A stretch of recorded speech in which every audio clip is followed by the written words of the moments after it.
అప్పు తీసుకుంటే ఎక్కడైనా చక్రవడ్డీ, బారు వడ్డీ లాంటివి మనం విన్నాం. కానీ ఇక్కడ మాత్రం దశాబ్దాలుగా షావుకారు వడ్డీ తీసుకుంటారు. షావుకారు వడ్డీ అంటే ఇక్కడి వ్యాపారులు పెట్టుకున్న పేరు. కేవలం 4 మాసాల్లోనే షావుకారు వడ్డీ పేరిట 20 నుంచి 25% వడ్డీ వసూలు చేస్తూ రైతుల నడ్డి విరుస్తున్నారు వ్యాపారులు. రైతుల అమాయకత్వాన్ని ఆసరాగా చేసుకుని ఆదిలాబాద్ జిల్లాలో వడ్డీ వ్యాపారం అడ్డగోలుగా సాగుతోంది. తొలకరి పలకరిస్తోంది. విత్తనాలు కొనాలంటే చేతిలో చిల్లి గవ్వలేదు. ప్రభుత్వం నుంచి రైతు పెట్టుబడి సహాయం అందలేదు. బ్యాంకు రుణాల మాటే లేదు. గత సంవత్సరం సేద్యం కోసం తీసుకున్న అప్పులు గుదిబండగా మారాయి. ఏం చేయాలో పాలుపోని పరిస్థితి. ఇదే అదునుగా భావిస్తున్న కొంతమంది వడ్డీ వ్యాపారులు అధిక వడ్డీలు తీసుకుంటూ రైతుల నడ్డి విరుస్తున్నారు. మార్కెట్ నుంచి లైసెన్సులు పొందిన దళారుల మొదలు ప్రైవేటు వ్యక్తులు యథేచ్ఛగా అక్రమ వడ్డీ వ్యాపారాన్ని కొనసాగిస్తున్నారు. మే, జూన్ నెలల్లో రైతులు అప్పు తీసుకుని వడ్డీతో సహా పంట చేతికందే అక్టోబర్ నుంచి డిసెంబర్ వరకు షావుకారి వడ్డీతో సహా కలిపి చెల్లించాలి. వడ్డీ వ్యాపారి వద్ద రైతు ఉదాహరణకు ₹1,00,000 అప్పు తీసుకుంటే డిసెంబర్ లోపు ₹1,00,000 చెల్లించాలి. ఒకవేళ డిసెంబర్ దాటితే మరో 5% అదనంగా అంటే ₹1,25,000 చెల్లించాలి. 10 ఎకరాల భూమి ఉన్న రైతు ₹5 లక్షల అప్పు తీసుకుంటే డిసెంబర్ వరకు ₹6 లక్షల చెల్లించాలి. ఇందులో విచిత్రంగా ఈ రైతుకు ₹5 లక్షల సదరు వడ్డీ వ్యాపారి ఒకేసారి కాకుండా జూన్లో 1,00,000, జులైలో మరో ₹2 లక్షలు, ఇలా అక్టోబర్ వరకు అప్పుల దశల వారీగా ఇస్తారు.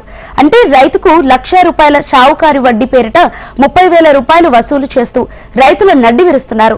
ఏజెన్సీ ప్రాంతాల్లోని కొన్ని ఆదివాసీ గ్రామాల్లో సైతం మైక్రో లైసెన్స్ పేరిట సొసైటీలు సృష్టించి వడ్డీ వ్యాపారిని యథేచ్ఛగా సాగిస్తున్నారు. ఆదివాసీల నాన్ ఏజెన్సీ భూములు, ఇతర ఆస్తులు తాకట్టు పెట్టుకుని మరీ వడ్డీ వ్యాపారం సాగిస్తూ అమాయక ఆదివాసీ రైతులను నిలువు దోపిడీ చేస్తున్నారు.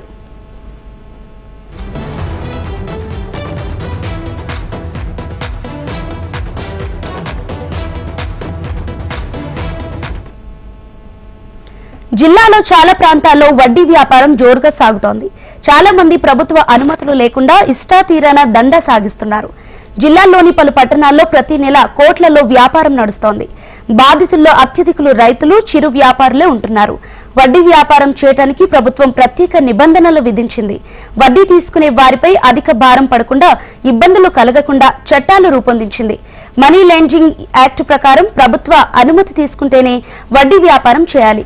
తహసీల్దార్ కార్యాలయంలో రిజిస్ట్రేషన్ చేయించుకోవాలి. వ్యాపారం చేయాలనుకునే వారు నిర్ణీత చలానా చెల్లించి అనుమతులు తీసుకోవాలి. రిజిస్ట్రేషన్ కార్యాలయంలో రిజిస్ట్రేషన్ చేయించుకోవాలి. వడ్డీ ఏడాదికి 14% తీసుకోవాలి. ఎన్ని నెలలు వడ్డీ ఇస్తారో దాని ప్రకారం విభజించుకోవాలి. రెవెన్యూ అధికారులు ఏటా లెక్కలను పరిశీలించాలి. దీనికి తోడు ఈ వ్యాపారానికి ఆదాయపు పన్ను చెల్లించాలి. జిల్లాలో కొందరు వ్యాపారులు అనుమతులు తీసుకోవటం లేదు. ఇష్టారీతిన దందా కొనసాగిస్తున్నారు.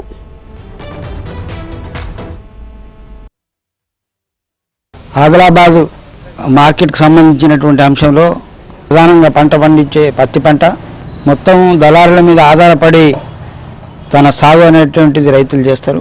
వాస్తవంగా గతంలో పావలా వడ్డీకి ఇచ్చేవాళ్ళు షావుకారులు. ఇప్పుడు డోక్రా వాళ్ళు గవర్నమెంట్కి పావలా వడ్డీ అంటున్నారు. పావలా వడ్డీతోటి రైతాంగానికి ఇచ్చేటటువంటి దళారులు ఈరోజు ₹25 వడ్డీ, సంవత్సరం పేరిట ₹25 ఇవ్వాలి. వాస్తవంగా సంవత్సరం కాదు, వాళ్ళు ఇచ్చేది జూన్, జూలై నుంచి చివరికి అక్టోబర్ వరకు ఇచ్చినటువంటి డబ్బుల మీద కూడా 25% వడ్డీ అనేటువంటిది వేస్తారు. రెండవది, రైతుకు కావాల్సినటువంటి మందులు, ఎరువులు, వీటన్నిటి మీద కూడా వాస్తవంగా అక్కడ దాంట్లో ఉన్నటువంటి 5%, 10% లాభాలు వచ్చే దాంట్లో కూడా రైతులకు ఎరువులు, విత్తనాలు ఇచ్చేసి దానిలో నుంచి కూడా వడ్డీ వసూలు చేసేటటువంటి కార్యక్రమం ఇక్కడ ఈ జిల్లాలో ఉంది. అందుకని ఈ దళారు వ్యవస్థ మొత్తం దోపిడీ వ్యవస్థగా మారి రైతాంగాన్ని దివాలా తీసేటటువంటి స్థితికి తీసుకొస్తున్నారు. అందుకని వాళ్ళు రైతులు ఇప్పుడు ఆత్మహత్యలు చేసుకోవడానికి కూడా కారణం ఈ దళారు వ్యవస్థని చెప్పొచ్చు. ఎందుకంటే కట్టలేని స్థితిలో అధికంగా వడ్డీ రాయడము, అసలు రైతులకు అసలు రాసిచ్చేది లేక ఆ రకంగా ఇంత అయిందని చెప్పడమే తప్ప కరెక్ట్గా రైతుకు రాసిచ్చి ఇంత ₹10 తీసుకుంటే ₹10 రాసిచ్చే పరిస్థితి లేదు. 50,000, 60,000, లక్ష ఇచ్చిందనుకో ఇంకా ₹10,000 అదనంగానే రాసి ఇలా కలిపి ఇచ్చేటటువంటి స్థితి, రైతు కట్టలేనటువంటి స్థితి, అనేక మంది జబర్దస్త్ వసూలు చేసే సందర్భాలలో రైతులు ఆత్మహత్యలు చేసుకున్న సందర్భాలు కూడా ఉన్నాయి. అందుకని ఆదిలాబాద్ ఈ ప్రాంతంలో దళారు వ్యవస్థనే తీసేయాలంటే గవర్నమెంటే పూర్తిగా దాని రంగంలో దిగి వ్యవసాయ శాఖ సంబంధించిన వాళ్ళు కానీ ఈ బ్యాంకర్స్ కానీ ఖచ్చితంగా మా దగ్గరనే రుణాలు తీసుకోవాలనేటువంటి వ్యవస్థను తయారు చేస్తే ఖచ్చితంగా దళారీ వ్యవస్థ అవుతుంది, లేకుంటే ఈ దళారీ వ్యవస్థ కొనసాగుతుందని చెప్పి మేము చెప్పదలుచుకున్నాం. ఆదిలాబాద్ పట్టణంతో పాటు జిల్లాలోని పలు మండల కేంద్రంలోని పత్తి వ్యాపారులు, కమిషన్ ఏజెంట్లు జోరుగా వడ్డీ వ్యాపారం చేస్తున్నట్లు ఆరోపణలు వినిపిస్తున్నాయి.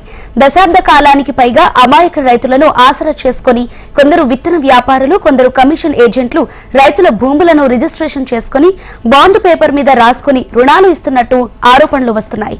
ఆదిలాబాద్ జిల్లా కేంద్రంతో పాటు బేలా, ఇచ్చోడ, నేరడికొండ, బోధ్, ఇంద్రవెల్లి, తడిహత్నూర్, నార్నూర్ తదితర మండల కేంద్రాల్లో పత్తి విత్తన డిస్ట్రిబ్యూటర్లు, డీలర్లు జోరుగా వడ్డీ వ్యాపారం చేస్తున్నట్లు ఆరోపణలు వినిపిస్తున్నాయి. రైతులకు అరువుపై ఎరువులు, విత్తనాలు, క్రిమి సంహారక మందులు డబ్బులు ఇస్తూ అధిక వడ్డీ వసూలు చేస్తున్నట్లు తెలుస్తోంది. జూన్లో అప్పులిచ్చి నవంబర్, అక్టోబర్ నెలల్లో పత్తి పంట చేతికి వచ్చే సమయంలో 25% వడ్డీ వసూలు చేస్తున్నట్లు ఆరోపణలున్నాయి. కొందరు వ్యాపారులు ఆదాయపు పన్ను ఎగవేస్తూ జీరో వ్యాపారం చేస్తున్నట్లు తెలుస్తోంది.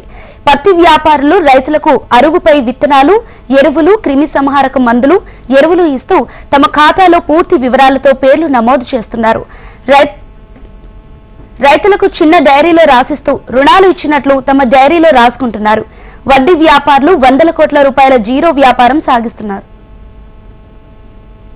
ఆదాయపు పన్ను శాఖ అధికారులు పట్టించుకోకపోవడంపై విమర్శలు వినవస్తున్నాయి. ఇటీవలే ఇంద్రవెల్లి మండల కేంద్రంలో వడ్డీ వ్యాపారులపై కేసులు నమోదు చేసినట్లు తెలిసింది.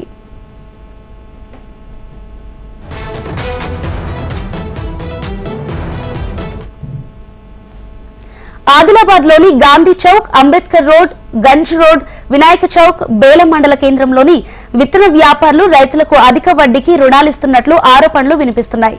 అయితే రైతులు తీసుకున్న అప్పులు చెల్లించలేదని సదరు వడ్డీ వ్యాపారులు బాకీ తీసుకున్న రైతులను ఇళ్లలో నిర్బంధించడం, కుటుంబ సభ్యులను బెదిరించడం లాంటి ఘటనలు అక్కడికక్కడ వెలుగు చూశాయి.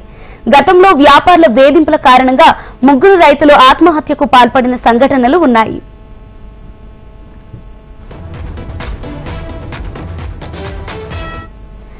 అధికారులు స్పందించి తమ నడ్డి విరుస్తున్న అక్రమ వడ్డీ వ్యాపారుల దుకాణాలు తనిఖీ చేయాలని, రికార్డుల్లో రైతులకు ఎన్ని లక్షల రూపాయల రుణాలు ఇచ్చారు, బాండ్ పేపర్లో రాసుకున్నదెంత, బంగారం ఎంత తాకట్టు పెట్టుకున్నారు, రైతులు తమ సాగు భూములు తనఖా పెట్టారా, వడ్డీ ఎంత వసూలు చేస్తున్నారనే విషయాలు బయటకు వస్తాయని రైతులు డిమాండ్ చేస్తున్నారు.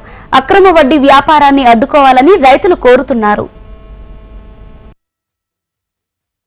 గ్రామీణ ప్రాంతాల్లో ఉన్నటువంటి వడ్డీ వ్యాపారస్తులందరికీ కూడా తన డబ్బులు ఒక్కొక్కలుగా ఒక్కొక్క రైతుకు 5 లక్షలు, 6 లక్షలు వడ్డీ రూపాయలు ఇస్తే 1 లక్షకి 25 రూపాయలు, 1 లక్షకి 20% ఇంట్రెస్ట్ రూపాయన తీసుకునేటువంటి సందర్భం కనబడుతుంది. కానీ ఈ 20% అనేది 4 నెలలు మాత్రమే చెల్లించాలి. అంటే తన విత్తనం వేసిన నాటి నుండి తన పంట అమ్ముకునే సమయం వరకు మాత్రం 25 రూపాయలు తీసుకున్నట్లయితే ఇది సంవత్సరం మొత్తం మీదుగా 75 రూపాయలు తీసుకున్నట్టుగా మనకు కనపడుతుంది. కానీ దీనిని అరికట్టేటటువంటి రాష్ట్ర ప్రభుత్వాలు కావచ్చు, గ్రామీణ ప్రాంతాల్లో ఉన్నటువంటి ఈ యొక్క టాస్క్ ఫోర్స్ కమిటీ కావచ్చు, వడ్డీ రూపాయలు ఇచ్చేటటువంటి వ్యక్తులని ఎవరు కూడా ఆపేసే పరిస్థితి లేనటువంటి కనబడుతుంది.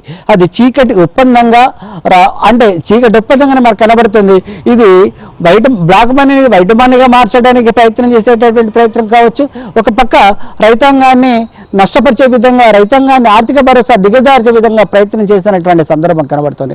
కానీ మరొక పక్క అప్పులు విపరీతంగా పెరిగి ఆత్మహత్యలు చేసుకునేటువంటి సందర్భం కనబడుతుంది. అంటే ఒక పక్క కృతి సహకరించకపోవడము, ఒక పక్క రాష్ట్ర ప్రభుత్వం ఇచ్చేటువంటి రైతు బంధు కానీ సకాలంలో పంట రుణాన్ని కానీ ఇవ్వలేనటువంటి పరిస్థితుల్లో ఉన్నప్పుడు తన పంట చేతికి రాక సరైనటువంటి సమయంలో పంట అతను ఆశించినంత పంట రాకపోవడం వల్ల రైతు ఆత్మహత్యలు జరిగినటువంటి వాస్తవము రాష్ట్రంలో కనబడుతుంది.